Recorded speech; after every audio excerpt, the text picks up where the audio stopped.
You should not be here." The words left Nora's lips in a whisper that barely disturbed the midnight air, but they might as well have been shouted for all the good they did. Alpha King Theron Nightshade stood 10 feet away, his massive frame backlit by moonlight filtering through the ancient willow's cascading branches. And he did not move. He did not speak.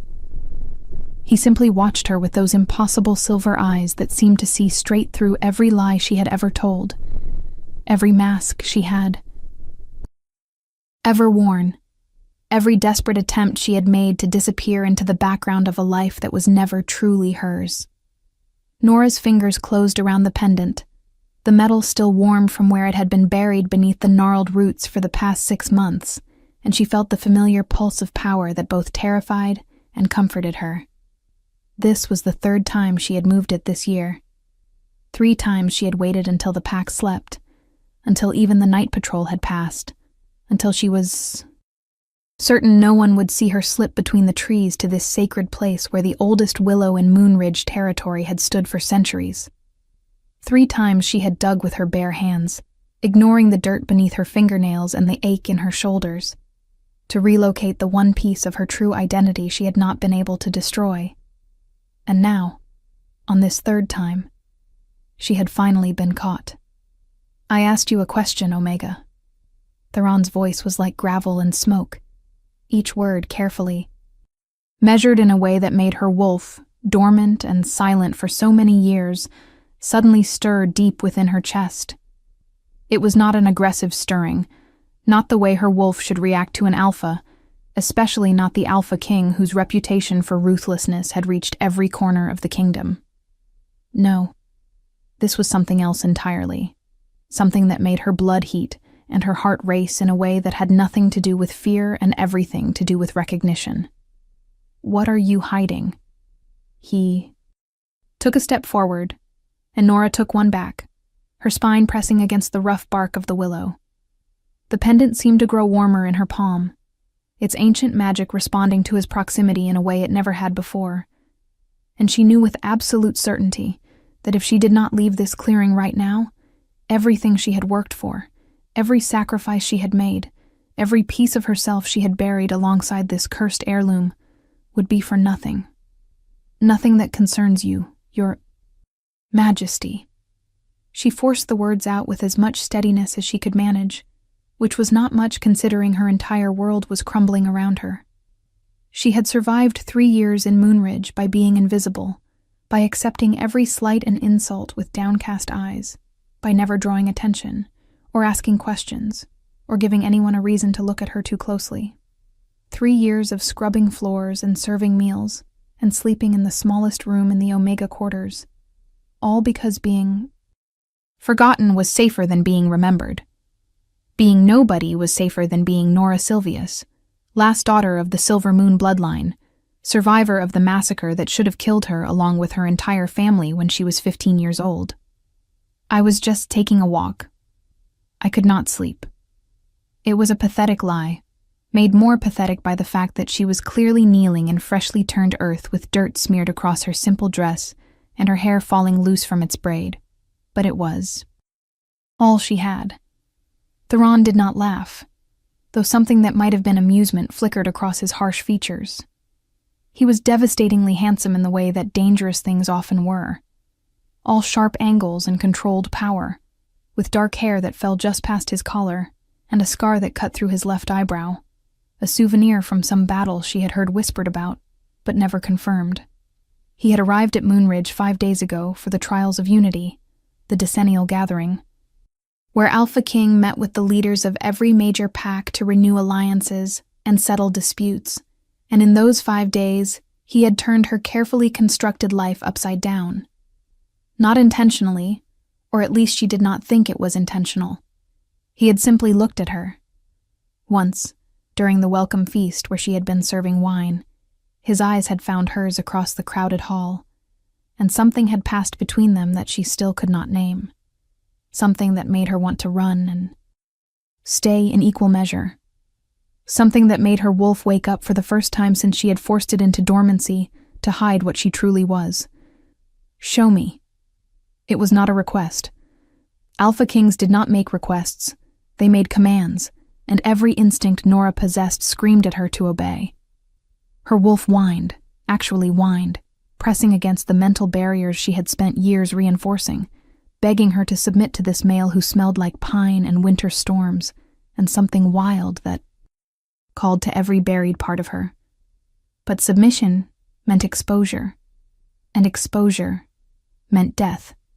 Not just her death, though that would be terrible enough, but the death of everything her bloodline represented.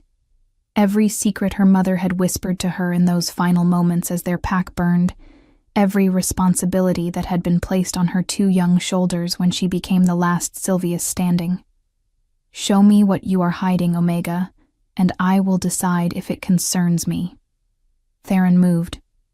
Closer. Close enough that she could feel the heat radiating from his body. Close enough that his scent overwhelmed every other sensation. Or I can take it from you. Your choice. If you are enjoying this story, do not forget to leave a like and subscribe to the channel for more emotional stories like this one. Nora's hand tightened around the pendant until the edges bit into her palm, until she felt the warm trickle of blood where the metal cut skin. The pain helped, grounding her in reality. When every nerve ending seemed to be screaming at her to do something spectacularly stupid, like trust the male standing before her. Trust was a luxury she could not afford. Trust was what had gotten her family killed, gotten her pack destroyed, gotten her running for her life at 15 with nothing but the clothes on her back and a pendant that marked her for death if anyone ever discovered what it meant. It is just a necklace, she said, and even she could hear how hollow the words sounded. A keepsake from my mother. Nothing valuable. Nothing important. Just sentiment. She tried to move past him, to slip between his massive frame and the willow trunk. But he was faster than she anticipated. His hand caught her wrist, gentle despite his obvious strength, and the moment his skin touched hers, the pendant flared hot enough to burn. She gasped, he cursed, and the world around them stopped. Literally stopped. The wind that had been rustling through the willow branches ceased mid-gust. The distant sound of an owl hunting in the forest cut off abruptly. Even the moonlight seemed to freeze, suspended in shafts of silver that no longer moved or shifted with the passage of clouds.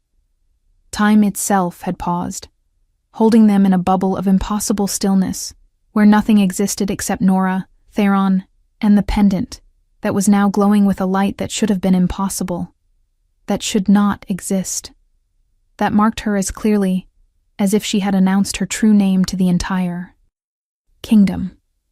Ancient runes appeared on its surface, swirling patterns that she had only ever seen once before, on the night her mother pressed it into her hands and told her to run, to hide, to survive no matter what it cost. The runes spelled out a prophecy that Nora had spent 8 years pretending did not exist. Words in the old language that roughly translated to something she had never wanted to believe was true. Silver moon and nightshade crown, bound by fate when moon hangs down. Power split. Must reunite, or endless war shall claim the night. Theron spoke the words softly, his silver eyes fixed on the glowing pendant, and Nora felt her carefully constructed world shatter into a million irreparable pieces. He knew the old language. He knew the prophecy, which meant he knew, or would know the moment he put the pieces together, exactly who and what she was. You are Sylvius. It was not a question, but she shook her head anyway, denying what could no longer be denied, even as tears she refused to shed, burned behind her eyes. You are the last of the Silver Moon bloodline, the daughter everyone believed died in the purge, and you have been hiding here, in this forgotten pack, pretending to be nothing. His grip on her wrist shifted, his thumb finding her racing pulse point, as if to confirm she was real, and not some phantom conjured by wishful thinking. How long, Nora? How long have you been running? My whole life. The admission came out broken, each word scraping against Ian, her throat like broken glass. But once she started, she could not stop. The dam had broken, or perhaps it had been crumbling all along, and Theron's presence was simply the final crack that brought it all tumbling down. Since I was 15. Since the night Alpha Garrett and his beta wolves came to Silver Moon territory under a banner of truce and slaughtered everyone. My father, my mother, my 3 brothers, every warrior and elder and child who could not run fast enough. They burned our ancestral grounds and salted the earth so nothing would grow there again. They took our lands, absorbed our remaining pack members into their own, and declared the Sylvius line extinct. She laughed, but it was a bitter sound with no humor in it. Everyone believed them because why would they not? Garrett was respected, his pack was powerful, and we were just one more casualty in the endless territorial disputes that plague our kind. Nobody questioned it. Nobody investigated. And I survived only because my mother threw me out a window and told me to run, and never stop running until I was so far away that no one would ever connect me to Silver Moon. Theron was silent for a long moment, his expression unreadable in the frozen moonlight, and Nora braced herself for what would come next. Rejection, probably, or worse, exploitation. The Sylvius bloodline was valuable not because of sentiment, but because of power. Ancient power that dated back to the first packs, to the original wolves who could command the moon itself, who could stop time and bend reality and do 100 other impossible things that modern werewolves had forgotten how to access. That power ran through her veins, dormant but present, waiting for the right catalyst to awaken it fully. The pendant was both key and lock, the physical manifestation of her bloodline's magic, and in the wrong hands it could be used to dominate every pack in the kingdom. In the right hands, it could unite them, could end the centuries of territorial warfare and political maneuvering that kept their kind weak and divided. The prophecy was clear about that much, even if Nora had spent years refusing to acknowledge what it meant for her personally. Garrett is dead. Theron's voice cut through her spiraling thoughts with the bluntness of an executioner's blade. I killed him myself 2 years ago, when I discovered he had been orchestrating attacks on smaller packs and blaming them on rogues to justify absorbing their territories. He died badly, if it is any consolation, though I did not know about Silver Moon at the time. I thought it was just another land grab, another ambitious alpha overstepping his bounds. His thumb traced small circles on her wrist, a gesture that should have been soothing but somehow made her even more aware of how close he was, how easily he could snap her bones if he chose to. If I had known about you, about what he did to your family, I would have made his death slower, more painful. There was something in his voice that made her believe him, a cold fury that spoke of justice long delayed but not forgotten. The pendant recognizes me, Nora. It stopped time because we are both here, because the prophecy is activating whether we want it to or not. Do you know what that means? She knew. Of course she knew. She had spent 8 years researching everything she could find about the prophecy, reading every dusty text in every pack library she could sneak into, trying to find a loophole, or alternative interpretation that would free her from a destiny she had never asked for. It means you are my mate. The words tasted like surrender, like the death of every plan she had ever made, every hope she had nurtured for a quiet life, where she could simply exist without the weight of her bloodline crushing her. The prophecy requires the union of Sylvius and Nightshade bloodlines to unlock the full power of the ancient magic. Silver Moon and Nightshade crown. Bound by fate. You are Nightshade, descended from the same first wolves as I am, and the pendant will not stop glowing until we either accept the bond or one of us dies. She finally met his eyes, her own burning with unshed tears and a fury she had been suppressing for far too long. So, which is it going to be, Your Majesty? Are you going to kill me to prevent anyone else from using me as a weapon? Or are you going to chain me to your side and use me yourself? Because those seem to be my only options, and I cannot decide which would be worse. What do you think will happen next? Leave your predictions in the comments below. Theron released her wrist abruptly and stepped back, and Nora immediately felt the loss of his warmth like a physical blow. The pendant's glow dimmed slightly, but did not extinguish, and the frozen world around them remained suspended in impossible stillness. He ran a hand through his dark hair, a gesture that was almost human in its frustration, and for the first time since she had met him, she saw something other than the cold Alpha King mask he showed the world. She saw exhaustion and loneliness, and something that looked almost like hope, though she could not imagine what someone like him had to hope for. He had everything anyone could want: power, respect, territory that spanned half the kingdom, warriors who would die at his command. What could he possibly lack? "I am not going to kill you, Nora." His voice was softer now, almost gentle, and somehow that was more terrifying than his earlier commands. "And I am not going to chain you or use you or force you into anything you do not want. Those are not your only options, though I understand why you believe they are. Then what do you want?" She hated how small her voice sounded, how young and uncertain. But she was so tired of being strong, so tired of running and hiding and pretending to be someone she was not. 3 years in Moonridge, 5 years before that bouncing between packs and trying to stay invisible. 8 years total of living half a life because she was too afraid to claim her full one. 8 years of forcing her wolf into dormancy, of suppressing every instinct and ability that made her who she was, of watching from the shadows while others lived the lives she should have had. What could you possibly want from someone like me? I am nobody. I have nothing. Everything that made me valuable died with my pack. And the pendant is just a curse disguised as inheritance. I want what? The prophecy promises. Theron moved closer again, but this time he kept his hands to himself, respecting the space she clearly needed, even as his presence filled her awareness completely.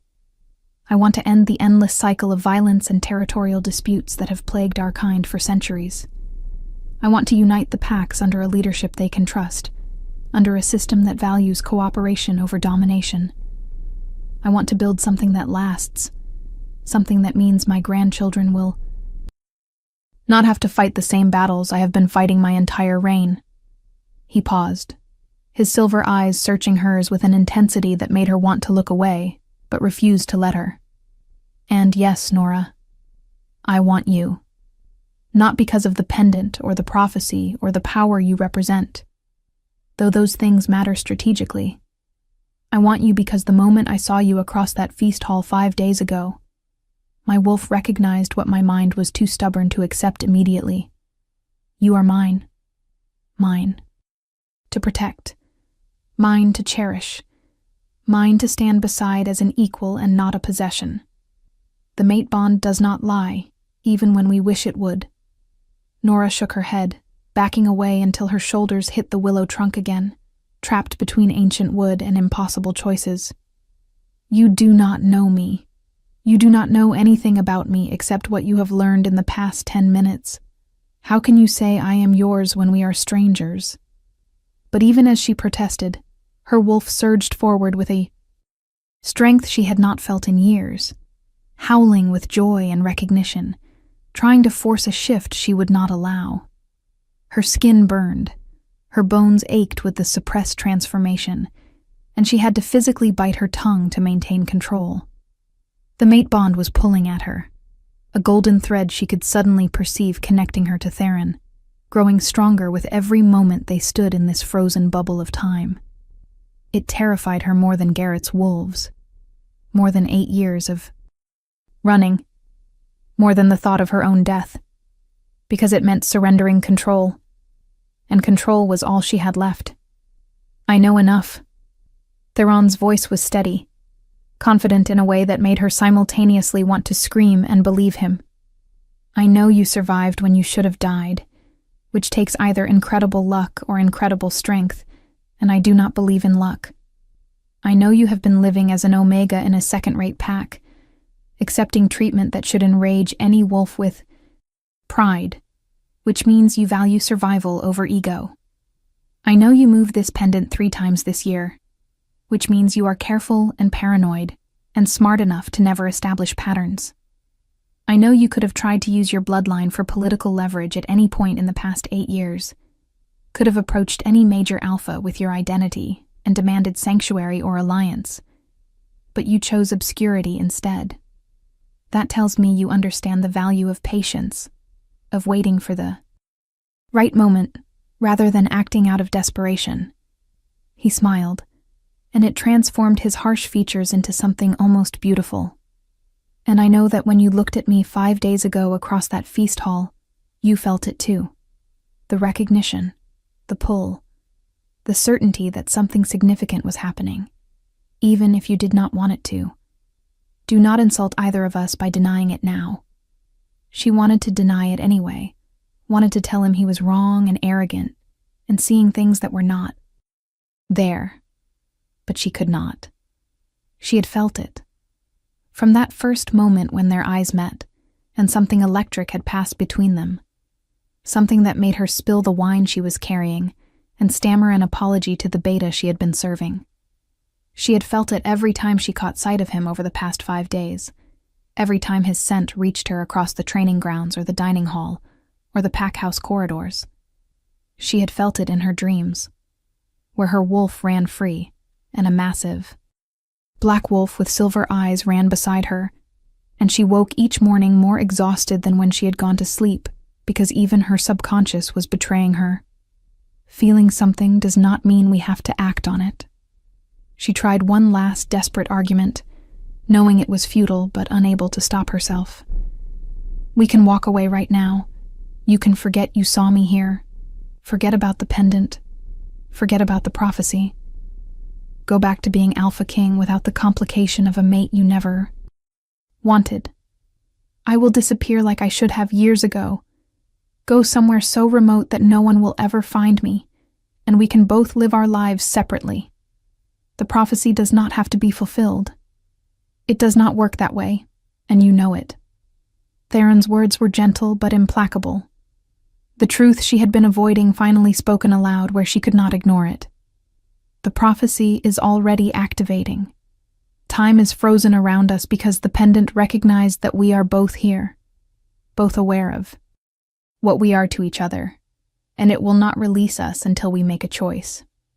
Either we accept the bond and whatever comes with it, or we reject it completely, which would likely kill us both, given how powerful the magic is. There is no walking away, Nora. There is no going back to how things were 5 days ago, before I knew you existed, and you knew I was your mate. We can only move forward, together or not at all. He extended his hand toward her, palm up in invitation rather than demand. I'm not asking you to trust me completely. I am not asking you to forget 8 years of trauma and pain and justified paranoia. I am just asking you to take the first step. Take my hand. Let the pendant complete its awakening and see what happens. If you hate what you find, if the reality does not match the promise, I will personally help you disappear so thoroughly that no one will ever find you. That is my oath to you, as Alpha King and as your mate. Nora stared at his outstretched hand like it was a viper preparing to strike. Every instinct she had cultivated screaming at her to refuse, to fight, to maintain the independence that had kept her alive all these years. But beneath that survival instinct, buried under layers of fear and anger and grief, a small voice whispered that maybe, just maybe, she was tired of running, tired of being alone, tired of suppressing everything that made her who she was in service of a safety that was ultimately an illusion. Garrett was dead. The immediate threat that had driven her into hiding no longer existed, and while there would always be wolves who wanted to exploit her bloodline, there would also always be that risk no matter how well she hid. The pendant had made sure of that by reacting to Theron's presence. The secret was out, at least to him, and she could either let that destroy her, or she could use it to finally reclaim the life that had been stolen from her when she was 15. Slowly, heart pounding so hard she was certain he could hear it, Nora reached out and placed her hand in his. The moment their palms touched, the pendant exploded with light so bright she had to close her eyes against it, and the frozen world around them shattered like glass. Time rushed back in a dizzying wave of sensation. Wind howling through the willow branches. The owl resuming its hunting cry. Clouds scudding across the moon as if they had never stopped. But more than that, she felt the mate bond snap into place with a force that drove her to her knees, a golden chain wrapping around her heart and pulling tight, connecting her to Theron in a way that went beyond physical or even magical. She could feel his emotions bleeding into hers, his shock and awe and fierce protective joy mixing with her own terror and hope and desperate longing until she could not tell where she ended and he began. Her wolf surged forward with a triumphant howl, no longer willing to be suppressed, and Nora's body began to shift whether she wanted it to or not. Bones cracked and reformed, muscles tore and reknit, skin rippled with fur the color of moonlight itself, and she heard Theron's sharp intake of breath as her true form was revealed for the first time in 8 years.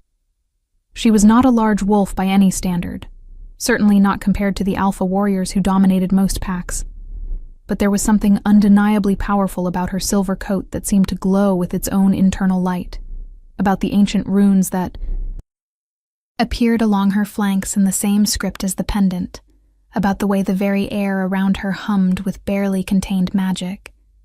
This was what she had been hiding, what she had suppressed and denied and pretended did not exist. This was Nora Silvius, last daughter of Silver Moon, carrier of bloodline magic that had not been seen in generations, and she was magnificent. If you want to see how this story ends, make sure you are subscribed with notifications on. Theron shifted as well, his transformation smooth and practiced in a way that spoke of decades of experience, and Nora found herself staring up at the largest wolf she had ever seen. His coat was black as midnight, with silver guard hairs that caught the moonlight, and his eyes remained that impossible silver even in wolf form, watching her with an intelligence and awareness that made her wolf preen under his attention. He was every inch the Alpha King in this form, raw power contained in muscle and fang and an aura of dominance that should have made her want to submit immediately.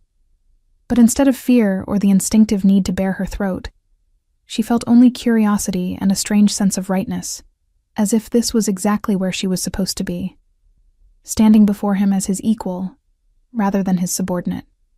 He approached slowly, giving her time to bolt if she chose. But Nora held her ground.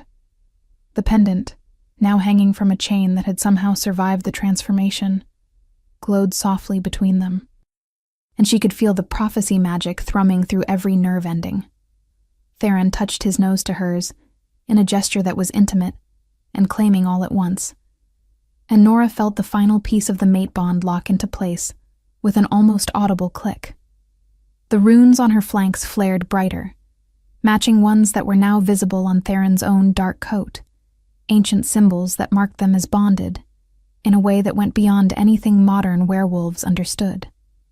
They were not just mates now.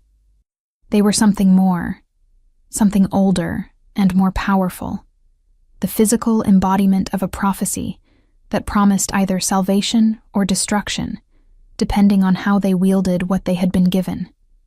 A sound from the forest beyond the clearing shattered the moment. Heavy footfalls approaching at a run, and both wolves spun toward the threat.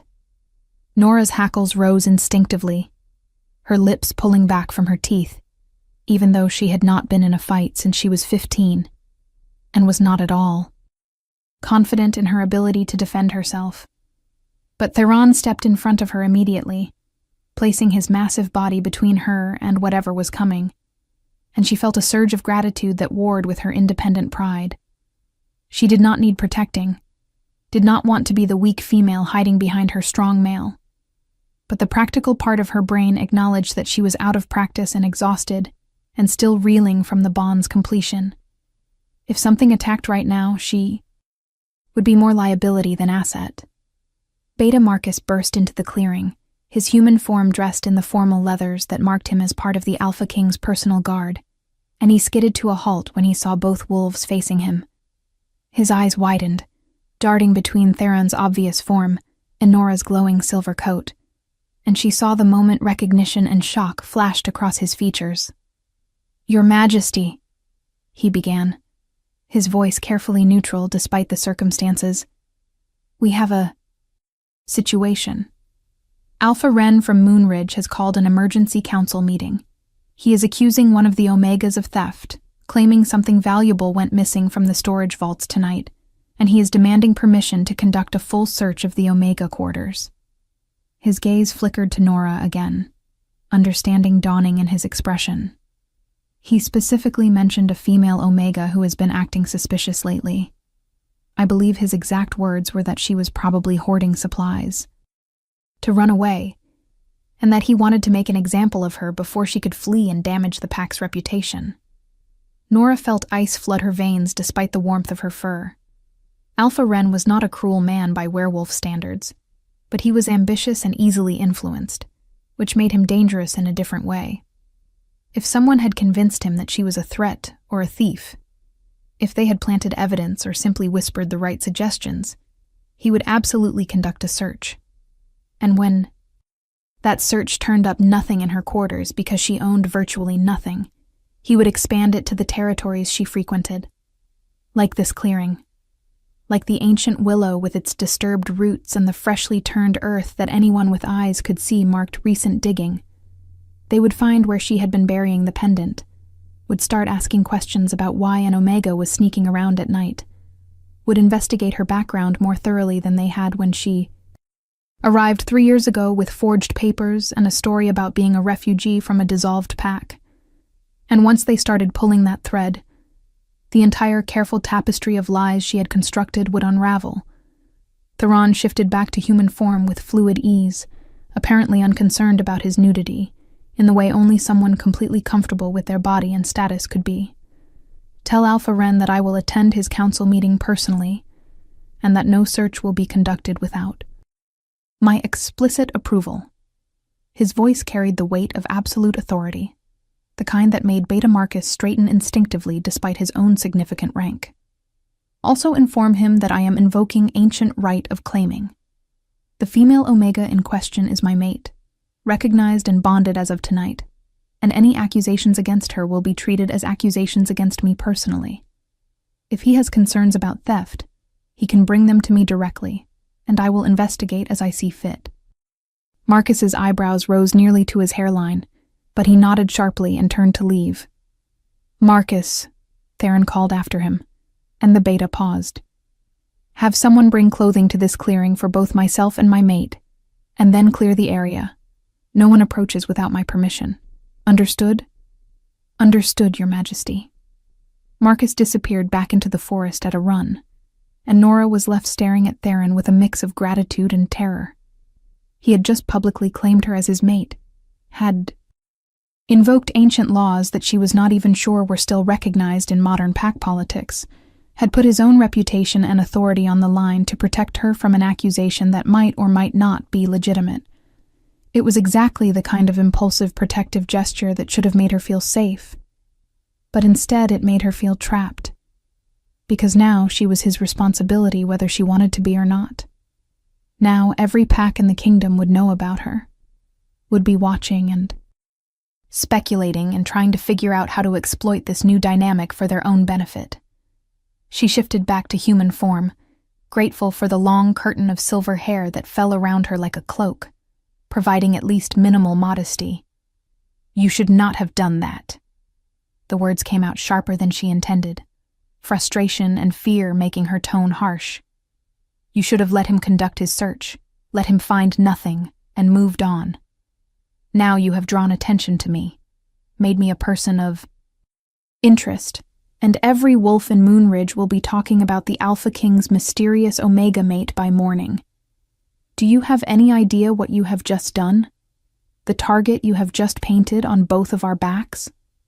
She wanted to pace, to move, to do something with the nervous energy coursing through her. But she was also acutely aware of her nakedness and his, and how very alone they were in this clearing. The prophecy was supposed to be secret. My identity was supposed to be secret. And you just announced to everyone within earshot that I am important enough for you to invoke ancient rites over. Yes. Theron's simple agreement took the wind out of her angry sails, leaving her deflated and uncertain. I know exactly what I did, Nora. I made a choice. The same choice I have been trying to get you to make for the past hour. I chose you. I chose us. I chose to stop hiding what we are, and face whatever consequences come from that honesty together rather than separately. He moved closer, still maintaining enough distance to not crowd her, and she hated how much she wanted to close that gap, to feel his warmth and strength, and the certainty he seemed to carry so easily. You are right that this will draw attention. You are right that there will be wolves who try to exploit our bond or use you to get to me. You are right that keeping secrets would have been safer, at least in the short term. But safety is not the same as living, and I did not spend the past 15 years building my reputation and power just to hide the most important thing that has ever happened to me because I was afraid of political complications. You have known I was your mate for less than 2 hours. Nora's voice was quieter now, the fight draining out of her as exhaustion swept in to replace it. How can you be so certain about this? About me? About throwing away caution for someone you literally just met? She wrapped her arms around herself, suddenly cold despite the warm night air, and felt tears finally spill over to track down her cheeks. I do not know how to do this, Theron. I do not know how to be someone's mate. How to trust anyone that completely. How to let someone see all the broken parts of me and not run away. I have spent 8 years making sure no one got close enough to matter, and now you are asking me to let you in completely, and I am so scared I can barely breathe. In 3 strides, Theron closed the distance between them and pulled her against his chest, his arms, wrapping around her with a gentleness that contradicted his intimidating size. Nora stiffened instinctively, prepared to fight or flee, but his scent surrounded her. Pine and winter storms, and something uniquely him that made her wolf sigh with contentment. You do not have to know how, he murmured against her hair, his voice rumbling through his chest in a way that she felt more than heard. Neither of us knows how because neither of us has done this before. We figure it out together one day. At a time, one decision at a time. You do not have to trust me completely right now. You do not have to let me see everything. You just have to agree not to run, to give this bond a real chance before you decide it is not worth the risk. His hand came up to cup the back of her head, his fingers tangling in her silver hair. And for what it is worth, I do not think you are broken. I think you are a survivor who did what she had to do to stay alive in impossible circumstances. There is no shame in that, Nora. There is only strength. A rustling from the forest edge announced the arrival of clothing, a bundle tossed into the clearing by someone who wisely did not show their face or linger to see if their delivery was appreciated. Theron released her reluctantly, retrieving the bundle and handing her a simple dress that was far nicer than anything she had owned in years, soft fabric that felt like silk against her skin. He pulled on pants and a shirt with efficient movements, and Nora tried very hard not to notice the play of muscles across his back, or the way his shoulders filled out the fabric in a way that made her mouth go dry. This was her mate. This impossibly strong, impossibly handsome, impossibly patient male was hers by right of prophecy and fate, and a bond she could no longer deny even if she wanted to. The realization was terrifying and exhilarating in equal measure. So what happens now? She asked the question that had been burning in her mind since the moment time unfroze and the bond completed, the question that encompassed every uncertainty and fear she had about the future. Do I go back to my quarters and pretend nothing happened? Do I pack my belongings, which would take all of 5 minutes since I own almost nothing, and move into whatever accommodations you have arranged? Do we face Alpha Wren's council meeting together and deal with whatever accusations he wants to make? Do we tell people about the prophecy or keep that part secret? She laughed, but it was a brittle sound with no humor behind it. I have been making survival decisions for 8 years, Theron. I am very good at running and hiding and staying alive by the skin of my teeth. I am terrible at planning for a future that includes anyone else or anything beyond the next immediate threat. You are going to have to guide me here because I am completely lost. Theron finished dressing and turned to face her fully, his expression serious but not unkind. Now we go back to the pack house together. Not to your Omega quarters, but to my rooms, which are considerably more comfortable and secure. You stay there tonight, get some sleep if you can manage it, and tomorrow we deal with Alpha Ren and his council meeting as a united front. We tell them that you are my mate, that the bond is complete and recognized, and that any questions about your background or behavior can be directed to me. He paused, considering his next words carefully. As for the prophecy and your true identity, that remains between us for now. Revealing that you are Sylvius would create complications we are not ready to handle yet, and there is no immediate benefit to making that information public. Better to let people accept you as the Alpha King's mate first, let them get used to your presence and position, and then reveal the rest when we are ready to use it strategically. It was a reasonable plan, as much as Nora hated to admit it. Going public with her bloodline right now would indeed create chaos, would have every ambitious alpha in the kingdom either trying to kill her as a threat or court her as an asset. Better to establish her position as Theron's mate first, to build alliances and protections before revealing the full extent of what she represented. It was the kind of long-term strategic thinking that she had lost somewhere in the day-to-day struggle to survive, and she felt a grudging respect for how quickly Theron had adapted to this new reality. He was not just reacting emotionally to the mate bond, he was thinking several moves ahead, planning for contingencies and outcomes she had not even considered. That was what made him Alpha King, she supposed. Not just strength or dominance, but the ability to see the bigger picture and make the hard choices. All right. She took a deep breath, squared her shoulders, and made the conscious decision to stop fighting against the inevitable. All right. We do it your way. At least for now. I stay in your rooms tonight. We face Alpha Ren together tomorrow, and we figure out the rest as we go. She met his eyes, letting him see the fear and uncertainty still swirling in her own. But I need you to promise me something, Theron. Promise me that if this gets to be too much, if the political pressure or the danger or the weight of expectations becomes more than I can handle, you will let me go. You will not force me to stay in a situation that destroys me just because the prophecy says we are supposed to be together. I need to know that I still have agency here, that this bond does not mean I lose the right to choose my own path, even if that path leads away from you. For a long moment, Theron did not respond, his silver eyes searching hers with an intensity that made her want to look away. Then he nodded slowly, and she saw something that looked almost like pain flash across his features.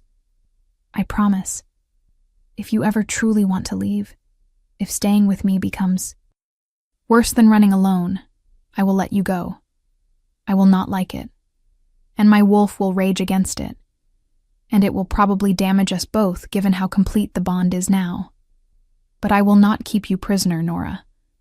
Not through force, not through manipulation, not through the mate bond itself. You will always have the right to choose, even if that choice breaks both of us. He extended his hand again, and this time when she took it, she felt the weight of that promise settling between them like a sacred oath. Now come.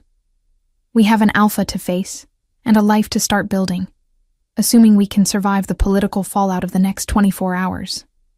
They walked back through the forest together, hand in hand, the pendant still glowing softly beneath Nora's dress, where it now hung openly, rather than hidden. The pack house loomed ahead, lights blazing in the council room windows, where Alpha Ren and his advisors were undoubtedly crafting their accusations and demands. Nora could hear raised voices carrying on the night air, could smell the tension and anticipation of wolves gathering for what they thought would be a simple matter of pack discipline.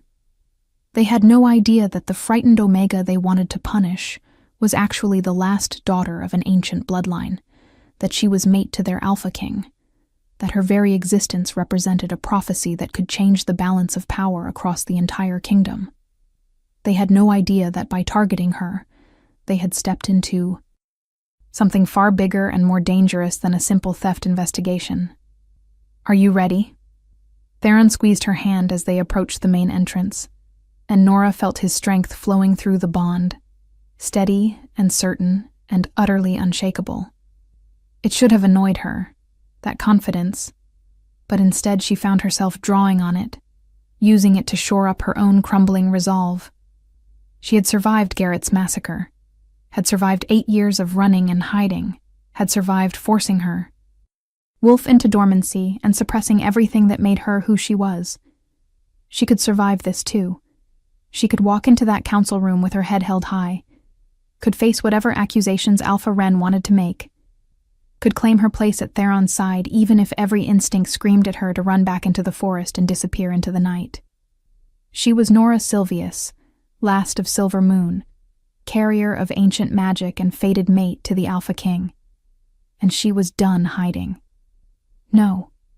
She answered honestly, because if she was going to do this, if she was going to trust him with her truth, she might as well start with radical honesty. "I am absolutely not ready. I am terrified and exhausted and still half convinced this is all going to blow up in our faces. But I am going to do it anyway, because apparently I am incapable of making good decisions when it comes to you." She managed a weak smile, and Theron laughed, a genuine sound of amusement that transformed his face into something almost boyish. "So, let us go face your council meeting and my probable execution, and see if we can somehow survive long enough to figure out what comes next. If nothing else, it should be an interesting story to tell our hypothetical grandchildren someday." That is the spirit. Theron pushed open the doors to the pack house, and Nora felt every eye in the entrance hall turn toward them, felt the collective shock as wolves registered that the Alpha King was holding hands with the Omega, who had been accused of theft. She heard gasps and whispers, saw Beta Marcus's satisfied smile from where he stood near the council room entrance, saw Alpha Wren's jaw drop as he emerged from a side hallway, and registered their joined hands and the way Theron positioned himself slightly in front of her in automatic protection. "Alpha Wren?" Theron's voice cut through the rising murmur of shocked conversation like a blade. "I understand you wanted to discuss accusations of theft. Shall we move this to the council room so we can address your concerns properly? I believe you will find the situation is rather different than you expected." Alpha Wren sputtered, his weathered face cycling through confusion, shock, and dawning understanding in rapid succession.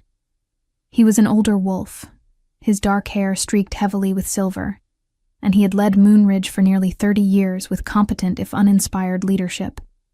He was not a bad alpha, Nora had observed during her 3 years here, but he was also not particularly perceptive or strong-willed. He followed tradition, deferred to more powerful wolves, and generally avoided conflict when possible, which was probably why someone had found it so easy to manipulate him into calling this council meeting in the first place. The question was who, and what they had hoped to gain, by forcing a confrontation over a theft that Nora suspected had never actually occurred. "Your Majesty, I do not understand." Alpha Wren's voice wavered slightly, uncertainty clear in every syllable. "The Omega, Nora. She was seen near the storage vaults tonight, and when we went to inventory, the contents we discovered that several valuable items were missing. Historical artifacts that belonged to Moonridge's ancestral collection. I was simply going to conduct a search to recover them and determine how they had been taken." His eyes darted between Theron and Nora, clearly trying to reconcile what he was seeing with what he thought he knew. "I meant no disrespect to you, Your Majesty. I had no idea that she was, that you and she were. I never would have made accusations if I had known." He trailed off, looking miserable and confused. and Nora felt an unexpected pang of sympathy for him. He was being used. Probably had been fed false information, or had evidence planted specifically to create this situation, and now he was trapped between his duty to his pack and his fear of offending the Alpha King. What items were taken? Nora heard her own voice asking the question before she consciously decided to speak, surprising herself as much as everyone else. From the storage vaults, what exactly is missing? She felt Theron's approval through the bond, warm and encouraging, and drew strength from it. If she was going to do this, if she was going to step into this new role as Alpha King's mate and eventually reveal her true identity, she needed to stop being passive, needed to start asking questions and demanding answers rather than simply accepting whatever was said about her. Because I have not been anywhere near the storage vaults tonight or any other night. I have no reason to go there, no access even if I wanted it, and no interest in whatever historical artifacts you keep locked away. So either someone is lying about seeing me there, or they saw someone they mistook for me, or this entire theft is fabricated specifically to create an accusation against me. Which scenario do you think is most likely, Alpha Wren? The older Alpha looked like he wanted to sink through the floor, his discomfort palpable as more and more pack members gathered to watch the drama unfold. A pendant, he said finally, his voice barely above a whisper. A very old pendant with strange markings, part of a collection that was inherited when Moonridge absorbed the territory of a dissolved pack decades ago. It had been in storage for years, mostly forgotten, until someone mentioned tonight that it might be valuable and we should inventory it properly. When we checked, the case was empty. And you were seen, Nora, by multiple witnesses, walking through that area earlier this evening. He straightened slightly, some of his confidence returning as he repeated what he had clearly been told. I have 3 separate pack members who claim they saw you near the vaults around the same time the theft must have occurred. If this story touched your heart, share it with someone who loves epic romance. Tell me in the comments, did you see this ending coming? Nora felt cold certainty wash over her, understanding clicking into place with sickening clarity. Someone knew who she was. Someone had figured out her identity, had known about the pendant she had been hiding for 8 years, and had arranged this entire situation to either force her to reveal herself or be convicted of theft and possibly executed. It was elegant in its cruelty, she had to admit. If she denied stealing the pendant, she would be accused of lying, and they would search her quarters and the surrounding areas until they found it. Once they found it, questions would be asked about why an Omega possessed such a valuable artifact, and her carefully constructed false identity would crumble. If she admitted to having the pendant, she would have to explain where it came from, which would lead to the same exposure. And if she ran, which every instinct still screamed at her to do, she would be confirming guilt and would lose any chance of ever reclaiming her life or her position. The only way out was forward. The only option was the truth, or at least a strategic version of it. Nora felt Theron's hand tighten on hers, felt his certainty and support flowing through the bond, and made her choice. The pendant in question is mine. Her voice rang clear in the suddenly silent entrance hall, carrying to every wolf who had gathered to watch. It came from my family, my mother specifically, and it is the only thing I have left from my life before I came to Moonridge. I did not steal it from your storage vaults, Alpha Wren. Someone else stole it from me, probably months ago when I first buried it near the ancient willow to keep it safe from theft or questions. They kept it hidden until tonight, until they could manufacture a situation where I would be accused and you would be forced to act. She pulled the pendant out from beneath her dress, letting it hang visible for everyone to see, the runes still glowing faintly in the dim light. This is mine. By right of blood and inheritance, and I will swear that truth before the moon itself, if you require it. The gasps were louder this time, shock rippling through the crowd as they registered the glowing runes and the obvious power radiating from the pendant. These were not sophisticated city wolves who had seen displays of ancient magic before. These were simple pack members who thought power came from physical strength and political alliances, who had probably never seen anything like the Sylvia's bloodline magic in their entire lives. She could see fear in some faces, awe in others, and calculating interest in a few that made her want to hide all over again.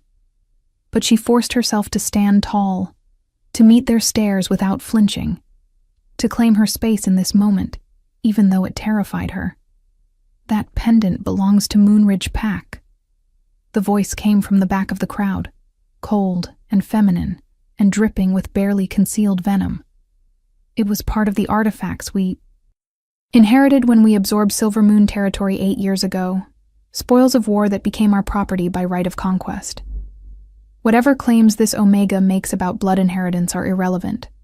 She is a thief, and she should be punished as such. The crowd parted reluctantly, revealing a tall woman with dark hair and sharp features, her expensive clothing marking her as someone of importance, despite Nora not recognizing her from her time in the pack. Or are we to believe that the Alpha King's supposed mate just happens to have a family connection to an artifact from a pack that was destroyed before she even arrived here? The coincidence seems rather convenient, does it not? Nora's wolf snarled, recognizing a threat even if she could not yet identify its source. And she felt Theron go absolutely still beside her, the kind of predatory stillness that preceded violence. "And you are?" His voice was deadly quiet, each word precisely articulated in a way that made the woman take an involuntary step back. "Because I do not recall Alpha Wren mentioning that he had invited outside observers to this pack's internal business, and you are clearly not part of Moonridge's core leadership." His eyes narrowed, silver irises seeming to glow in the dim light. "In fact, you smell like Garrett's old territory, the Northwood pack that was disbanded after his execution. Which means you have very specific reasons for caring about artifacts from Silver Moon, do you not? Personal reasons. Perhaps. Reasons that have nothing to do with pack law or proper ownership, and everything to do with completing what Garrett started?" The woman paled, her composure cracking for just a moment, before she rebuilt it with visible effort. "My name is Sylvia Ashmore, former beta of Northwood Pack, and I have been granted temporary sanctuary in Moonridge, while I petitioned for permission to establish a new pack in unclaimed territory. My concerns about proper artifact ownership are legitimate, as is my observation that this Omega's story is suspiciously convenient." She lifted her chin defiantly, though Nora could see the fear lurking beneath her bravado. "If you are going to invoke ancient rights and claim her as mate, Your Majesty, should we not verify that she is who she claims to be? That her connection to this pendant is legitimate, and not simply an elaborate deception? After all, there are wolves who would do anything to gain access to the Alpha King's favor, including fabricating false lineages and stolen identities. You would know all about fabrication, would you not?" Nora found her voice again, anger burning away the last of her fear and uncertainty. "Because you were there the night Garrett attacked Silver Moon. You were part of the group that burned our ancestral grounds and slaughtered my family. I remember you, Sylvia Ashmore. I remember your face in the torchlight. Remember you laughing as my mother tried to protect me. Remember you personally killing my youngest brother, because he would not stop crying." The words poured out, 8 years of suppressed rage and grief fueling them, and she saw Sylvia's expression confirm the truth before the other woman could even attempt to deny it. "You wanted this pendant then, wanted all the Silver Moon artifacts because Garrett believed they would give him access to ancient power. But you never found them because my mother hid them too well, scattered them across different territories to prevent exactly what you are trying to do now. And somehow you found this one, traced it here to Moonridge, and decided to use it to either expose me or frame me for theft. Tell me, did you expect the Alpha King to be my mate? Did you plan for that complication? Or did you think you could simply eliminate me quietly and claim the pendant for yourself?" The silence that followed was absolute, every wolf in the entrance hall frozen as they processed what Nora had just revealed. She saw understanding dawn on Alpha Wren's face, saw Beta Marcus's hand drop to his weapon in automatic response to confirmed threat, saw Theron's expression shift into something cold and terrible that promised violence. But it was Sylvia's reaction that confirmed everything, the way her composure finally shattered completely, and her eyes darted toward the nearest exit as if calculating her chances of escape. She would not make it, Nora knew. Not with Theron between her and freedom. Not with his personal guard now alert and responding to the threat. Not with the truth finally exposed where it could not be hidden again. Sylvia Ashmore. Theron's voice cut through the tension like a blade, each word falling with the weight of judgment and authority. You are hereby accused of conspiracy to commit murder, theft of ancestral artifacts, and violation of sanctuary laws by using Moonridge territory to pursue personal vendettas. You will be taken into custody immediately and held for formal trial before the Council of the Alphas when we convene next month. If you resist, if you attempt to flee, if you do anything other than submit peacefully, I will personally ensure that your death is as prolonged and painful as what you inflicted on Nora's family 8 years ago. He did not raise his voice, did not need to, and Sylvia crumpled like a puppet with cut strings, her defiance evaporating in the face of absolute certainty that she had lost. Beta Marcus, please escort our guest to the holding cells. Make sure she is comfortable. But under no circumstances is she to be left alone or allowed to communicate with anyone outside this pack. Is that understood? Perfectly, Your Majesty. Marcus moved forward with 2 of his guards, and Sylvia went with them without resistance, though Nora saw the hatred burning in her eyes as she was led away. That hatred would not disappear, she knew, would not fade even when Sylvia faced justice for her crimes. Some wounds were too deep, some losses too profound, and the woman who had helped destroy Silver Moon would carry that evil with her until the day she died. Nora should have felt satisfaction at seeing her captured, should have felt some sense of closure or justice, but all she felt was exhaustion and a hollow ache where her family used to live in her memories. Alpha Wren stepped forward hesitantly, his weathered face creased with concern and what looked like genuine remorse. Nora, I must apologize. I was manipulated, used by that woman to attack you without knowing the full truth. If I had realized who you were, what you had survived, I would never have allowed her to orchestrate this situation. He glanced at Theron, seeking permission to continue, and received a slight nod. Moonridge Pack recognizes your claim to the pendant and offers our profound apologies for any distress caused by tonight's events. If there is anything we can do to make amends, any support you require as you adjust to your new position, you need only ask. He bowed formally, a gesture of deep respect that made Nora uncomfortable in its sincerity. She did not want his apologies or his offers of support. She just wanted to stop existing in the spotlight, to find somewhere quiet, where she could process everything that had happened in the past few hours without an audience of dozens watching her every reaction.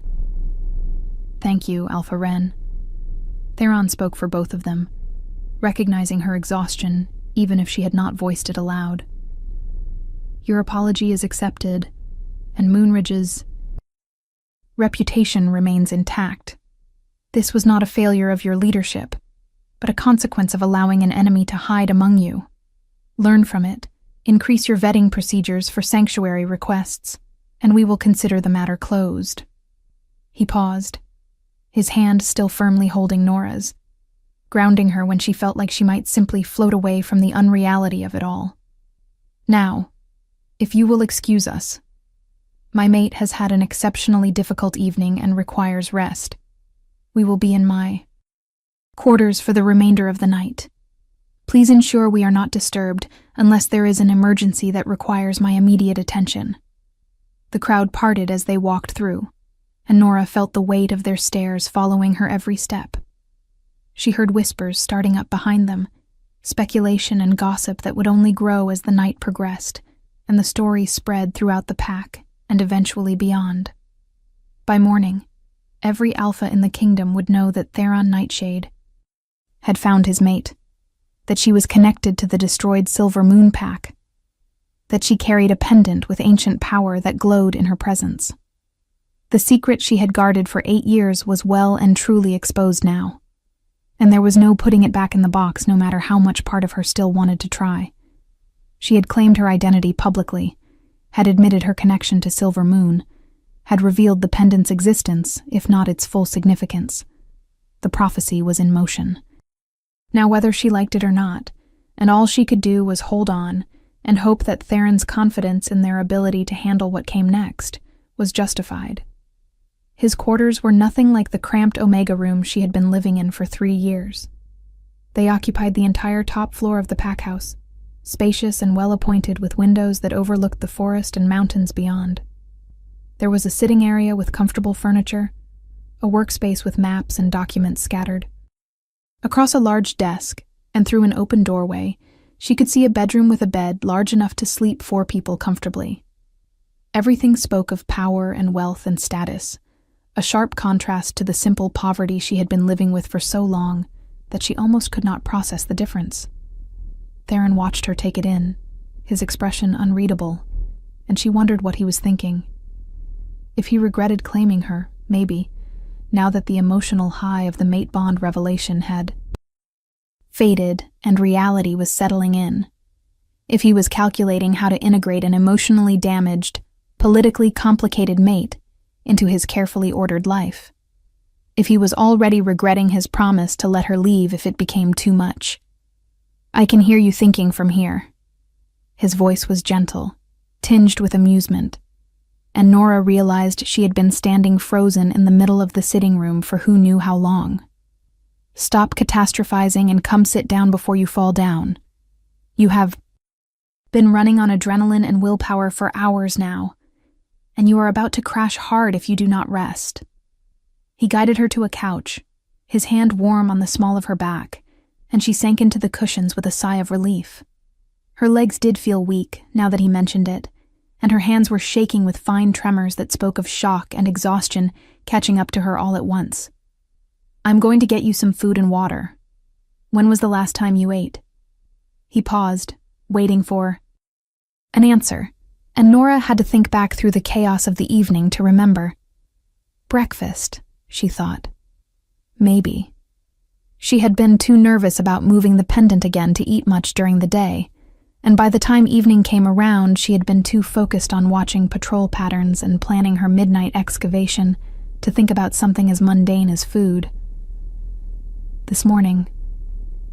Maybe. I am not entirely sure. She admitted, and Theron cursed softly under his breath. He disappeared into what she assumed was a kitchen area, returning moments later with bread, cheese, fruit, and a large glass of water that he pressed into her hands with the kind of gentle insistence that brooked no argument. Nora ate because he was watching, and she did not have the energy to fight about it, and was surprised to discover how hungry she actually was once she started. The food helped, settling her churning stomach and providing a focus other than the relentless spiral of her thoughts. Theron sat beside her, not touching but close enough that she could feel his warmth, and simply waited while she ate. He did not push for conversation or demand explanations, or do any of the things she half expected. He just gave her space to breathe and recover, and she felt a surge of gratitude that threatened to undo what little composure she had left. "Thank you." The words seemed inadequate for everything he had done tonight, for the protection and claiming and patient understanding he had shown. But they were all she had. For all of it. For not letting them search for the pendant, for believing me about Sylvia, for not demanding explanations or proof or anything else you would have every right to ask for. She set down the empty glass and pulled her knees up to her chest, wrapping her arms around them in a posture that was pure self-comfort. "I know this is not what you expected when you came to Moonridge for the trials. I know having a mate who comes with an 8-year-old vendetta, a prophecy, that may or may not destroy the kingdom, And enough political baggage to sink a fleet was probably not on your agenda. If you want to rethink the claiming, if you want to invoke some obscure law that lets you undo mate bonds that were recognized under duress or false pretenses, I would understand. I would not like it, because despite every reasonable objection, I apparently already care about you more than is probably healthy, but I would understand. Theron was quiet for so long that Nora thought maybe she had finally said something that pushed him too far, that acknowledged the impossible situation they were in too directly for him to ignore. But when she finally worked up the courage to look at him, she found him watching her with an expression that was equal parts exasperated and fond, as if she had said something foolish but endearing, rather than a legitimate offer to release him from an obligation he had not chosen. Nora. He said her name like a sigh, like a prayer, like something precious that he was afraid to break. I am going to say this once, clearly, so that there is no confusion or room for your catastrophic thinking to twist it into something else. I do not want to undo the claiming. I do not regret recognizing you as my mate. I do not care about political baggage or prophecies or 8-year-old vendettas, except as obstacles we will handle together. You are mine, as surely as I am yours, and nothing that happened tonight or could happen tomorrow will change that fundamental truth. He reached out slowly, giving her time to pull away, and cupped her face in his large hand. I have been Alpha King for 15 years, Nora. 15 years of making decisions that affect thousands of lives, of navigating political complications that would make your situation look simple, of dealing with threats and challenges and responsibilities that never stop coming. And in all those years, I have never felt what I felt the moment I saw you across that feast. Hall. Recognition. Certainty. The absolute bone-deep knowledge that I had found something worth protecting, worth fighting for, worth risking everything I have built. His thumb brushed across her cheekbone, catching a tear she had not realized had fallen. So please, stop offering me exit strategies, or trying to convince me that you are not worth the trouble. You are worth it. You will always be worth it. And I am in this for however long you will let me stay. The dam broke completely then. All the fear and grief and overwhelming emotion of the past 8 years pouring out in sobs that shook her entire body. Nora cried for her family, for her lost pack, for the girl she had been before that terrible night changed everything. She cried for the 3 years she had spent in Moonridge being invisible, for the 5 years before that running from shadows and jumping at unexpected sounds. She cried for the future she was terrified to hope for the mate bond that felt too good to be true, for the prophecy that promised either salvation or destruction with no middle ground. And through it all, Theron held her, solid and patient, and completely unshakable, his presence the only thing anchoring her to reality, as everything she had been holding together for so long finally fell apart. When the storm passed and she had no tears left to cry, Nora found herself curled against Theron's chest, with his arms wrapped securely around her, his heartbeat steady beneath her ear. She felt hollowed out and exhausted, but also somehow lighter, as if releasing everything she had been carrying had created space for something new to grow. I am sorry. Her voice was hoarse, scraped raw from crying, but she forced the words out anyway. I did not mean to fall apart like that. You must think I am incredibly weak and unstable, and completely unsuited to be anyone's mate, let alone an Alpha King's. She tried to sit up, to put some distance between them, and regain some shred of dignity. But Theron's arms tightened just enough to keep her where she was without restricting her ability to move if she truly wanted to. I think you are one of the strongest people I have ever met. His words were quiet, but absolutely certain. No room for doubt or argument. I think you survived circumstances that would have broken most wolves, that you sacrificed pieces of yourself to stay alive, and that you are still here fighting when it would have been easier to give up 1,000 times over. That is not weakness, Nora. That is strength of a kind that most people will never understand or possess. He pressed a kiss to the top of her head, a gesture so tender it made her heart ache. As for being suited to be my mate, you are the only one who gets to decide that. Not me, not the prophecy, not anyone else. If you wake up tomorrow and decide this is too much, that you would rather go back to running alone, then we figure out how to manage that without destroying either of us. But if you decide to stay, to give this bond a real chance, then we build something together that neither of us could build alone. Those are your options, and they will always be your options. No pressure, no obligations beyond what you choose to accept. I promised you agency, Nora, and I meant it. She believed him. Against every reasonable instinct, despite 8 years of evidence that trusting anyone was dangerous, Nora believed that Theron meant exactly what he said. He would let her go if she asked, even though it would hurt them both. He would respect her choices, even when they complicated his life.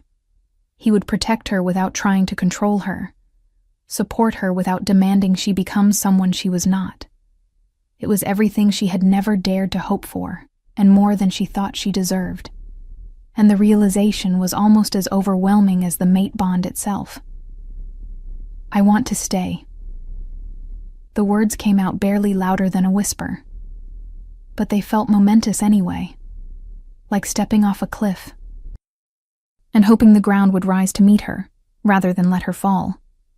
Not because of the prophecy or political necessity, or even the mate bond, though that certainly makes it easier. I want to stay because for the first time in 8 years, I felt safe tonight. You made me feel safe, Theron. Even in the middle of chaos and accusations and exposure of every secret I have been guarding, that is not something I am willing to walk away from without at least trying to see where it leads. She pulled back enough to meet his eyes, letting him see the determination mixed with lingering fear in her own. So, yes, I am staying. I am going to be your mate in truth, not just in title, and we are going to figure out this prophecy and the political complications and all the rest of it together. And if it all goes catastrophically wrong, at least we will fail spectacularly while trying to do something meaningful instead of hiding from the possibility of connection. Theron's smile was brilliant, transforming his harsh features into something almost beautiful. And Nora felt answering warmth bloom in her chest through the mate bond. Then welcome home, Nora Silvius, last daughter of Silvermoon and mate to the Nightshade King. I promise to make the spectacular catastrophe worth your while. He stood, pulling her up with him, and gestured toward the bedroom. Now, you are going to sleep because you are dead on your feet, and tomorrow will bring enough challenges without adding exhaustion to the list. The bed is more than large enough for both of us, but if you are not comfortable with that yet, I can take the couch out here. No pressure, no expectations, just rest. He paused, then added with a hint of mischief that made him seem younger and less intimidating. Though, for the record, I am an excellent cuddler, and the bed is significantly more comfortable than the couch. Your choice entirely. Nora laughed, surprising herself with the sound, and made her decision. She had already chosen to stay, already committed to giving this bond a real chance. Sleeping in separate rooms when they were already mates seemed like unnecessary distance, especially when every instinct she possessed wanted to curl up against him and let his presence chase away the nightmares that had haunted her sleep for 8 years. The bed sounds perfect, and I will take you up on that cuddling offer, assuming the offer stands for mates who are emotionally unstable and cry without warning. She let him guide her toward the bedroom, exhaustion pulling at her with every step, and barely registered changing into a sleep shirt he provided before she was collapsing onto the most comfortable mattress she had ever experienced in her life. Theron joined her moments later, pulling her back against his chest with an arm draped protectively over her waist, and Nora felt herself relaxing into his warmth, despite every year of training that told her to stay alert and watchful. Sleep, little mate. His voice was already drowsy, and she felt him nuzzling into her hair in a gesture that was pure wolf behavior. "I have you. Nothing is getting past me to hurt you. Not tonight or any night. You are safe here, Nora. You can finally stop running." And incredibly, impossibly, she believed him. For the first time in 8 years, Nora Silvius closed her eyes without fear of what the morning would bring, secure in the knowledge that she was exactly where she was supposed to be. The prophecy still waited to be fulfilled. Political complications still loomed on the horizon, and somewhere in the kingdom, Sylvia Ashmore sat in a cell, planning revenge. But none of that mattered right now, in this moment, wrapped in the arms of her mate, with the mate bond humming contentedly between them. She had stopped running, had chosen to stand and fight, had reclaimed her name and her identity and her future. Everything else could wait until tomorrow. Tonight, she was simply Nora, finally home after years of wandering, finally safe after years of fear, finally whole after years of being broken. And as she drifted off to sleep with Theron's steady heartbeat beneath her ear and the pendant warm against her chest, she allowed herself to hope that maybe, just maybe, the prophecy was not about destruction after all. Maybe it was about healing. Maybe it was about second chances, and found families, and building something beautiful from the ruins of what had been lost. Maybe, against all odds and expectations, she and Theron could actually make this work. But those were thoughts for tomorrow, when she was rested and ready to face whatever came next. Tonight, she simply let herself be held, let herself be protected, let herself finally rest.